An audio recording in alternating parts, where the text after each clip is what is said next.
Lafayette College is committed to having and providing an educational and employment environment that is free from discrimination, including harassment, based on protected characteristics, and free from retaliation for engaging in protected activity.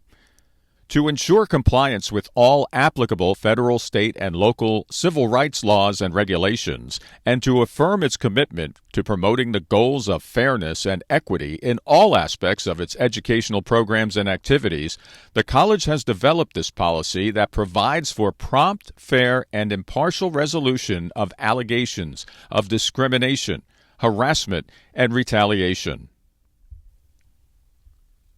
Harassment of an individual based upon a protected characteristic is prohibited pursuant to the college's policies and procedures.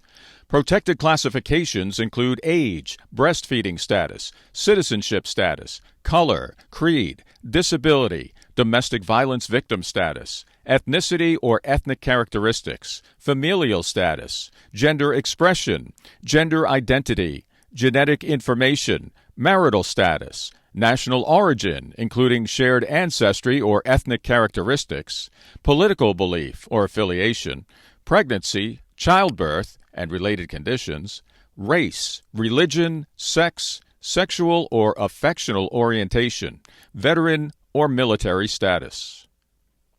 The college's policy covers non-discrimination in both employment and access to educational opportunities. Accordingly, any member of the college community whose acts deny, deprive, or unreasonably interferes with or limits the education or employment opportunities on the basis of an individual's protected characteristics is in violation of the college's policies and procedures.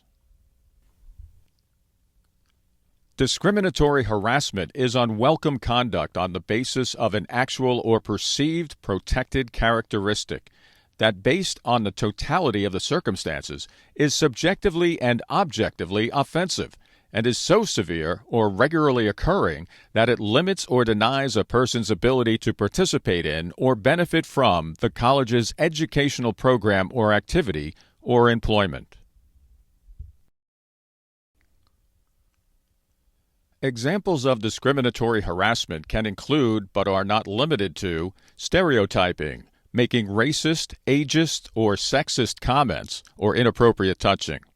Discriminatory harassment can also be based on national origin, including shared ancestry or ethnic characteristics. This can be manifested by racial, ethnic, or ancestral slurs or stereotypes, comments about a person's looks or appearance, accents, names and surnames, or speaking a foreign language. The college's policy does not only apply to conduct that takes place on campus. Instead, harassment and discrimination is prohibited both on and off campus, as well as online, including on social media. Any harassing or discriminatory conduct that occurs in or has an impact on a college's educational program and activities is prohibited. Additionally, any conduct that involves the use of the college's networks, technology, or equipment is prohibited. The college will take appropriate action to address discrimination and harassment, including when it occurs on social media. In any such report of harassment or discrimination, the college will assess whether the conduct created or contributed to a hostile environment, regardless of whether the incident occurred on or off campus or on social media.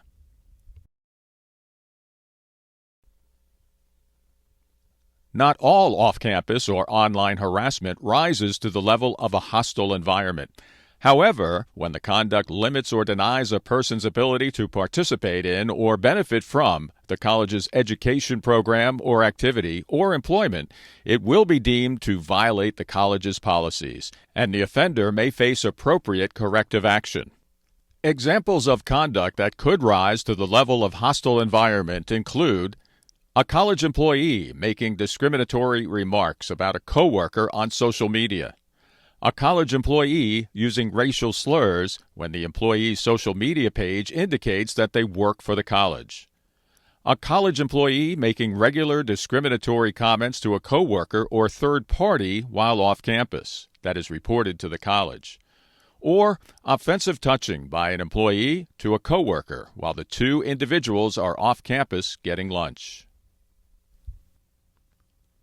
College supervisors and managers are required to inform the Director of Institutional Equity of any reported conduct that is prohibited by the harassment and non-discrimination policy that involves employees and does not involve students. All college employees are required to inform the Director of Institutional Equity of any conduct that violates the harassment and non-discrimination policy that they are aware of involving students. Employees can also make reports to the Title IX Coordinator, the Office of Human Resources, or through a one-part report.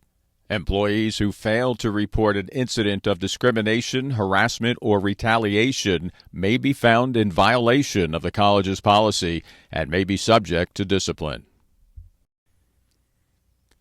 The college will offer and implement appropriate and reasonable supportive measures to the parties upon notice of alleged discrimination, harassment, and/or retaliation. Supportive measures are non-disciplinary, non-punitive, individualized services offered as appropriate and reasonably available.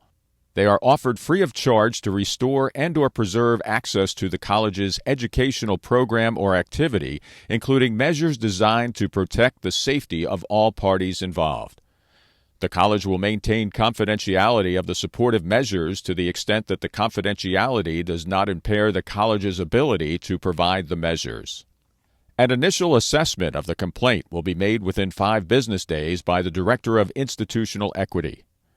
The college will assess whether each reported incident violated this policy, including whether each reported incident has created a hostile environment, whether or not the conduct alleged occurred off campus or on social media. The initial assessment will include meeting with the complainant, ensuring the complainant has an advisor, and discussing with the complainant whether they prefer a supportive response or an administrative resolution. Depending on the initial assessment, either informal resolution or administrative resolution will take place. For informal resolutions, parties have the option to voluntarily agree to resolve the matter through supportive measures or alternative resolutions, including use of mediation. Informal resolution is typically used for less serious offenses and when the respondent is willing to accept responsibility for violating the policy. Administrative resolution is a more formal process that involves a formal investigation, a report, and recommendations from the investigators assigned to each matter, and a final determination made by the decision-makers. Administrative resolutions are generally completed within 60 to 90 days. 2 investigators are assigned to each investigation. The investigation will involve interviewing relevant parties and reviewing relevant evidence. During the investigation portion, the parties are advised 2 days in advance of any interview and are welcome to bring their advisors with them to the interview. After the investigation is complete, the investigators will create a report and make recommendations on the outcome and recommended corrective action to the decision-makers. The decision-makers will then review the report and make a final determination on the conduct and appropriate corrective action. All parties are notified of the final outcome in writing. There is also an appeal process after the decision-makers make a final determination.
The college's Equal Opportunity, Harassment, and Non-Discrimination Policy can be found on the college's website at the link shown.